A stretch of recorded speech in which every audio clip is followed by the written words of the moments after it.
Chapter 4 Dumbheads.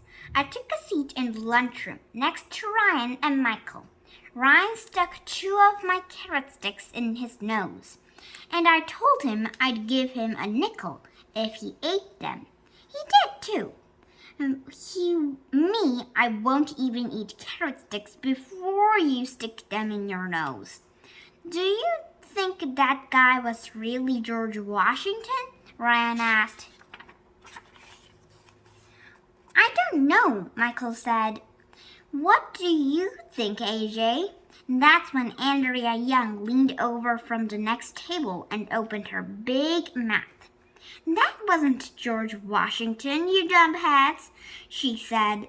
That was Mrs. Rupee wearing a powdered wig and an army uniform. She may have been right, but I didn't want to admit her because I hate her. Ryan took out a dollar bill from his backpack and looked at the picture of George Washington.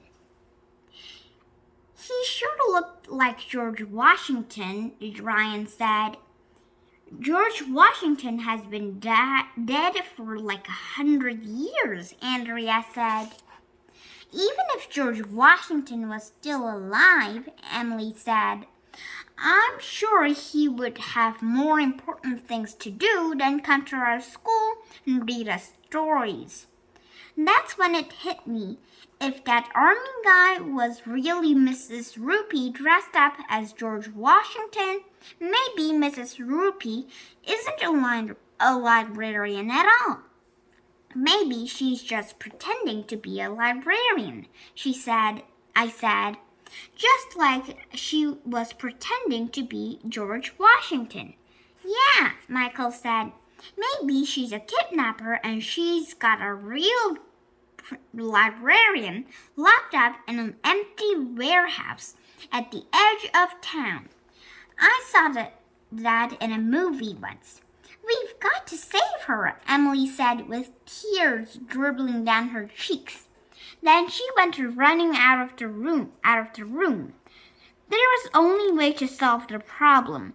We cleaned off our trays and went back to our classroom to ask Miss Daisy if George Washington was really Mrs. Rupee in disguise. Don't be silly, Miss Daisy said. As it turns out, Miss Rupee is absent today. She's homesick in bed. It must have been the real George Washington. But what does Miss Daisy know? Everybody knows Miss Daisy is crazy.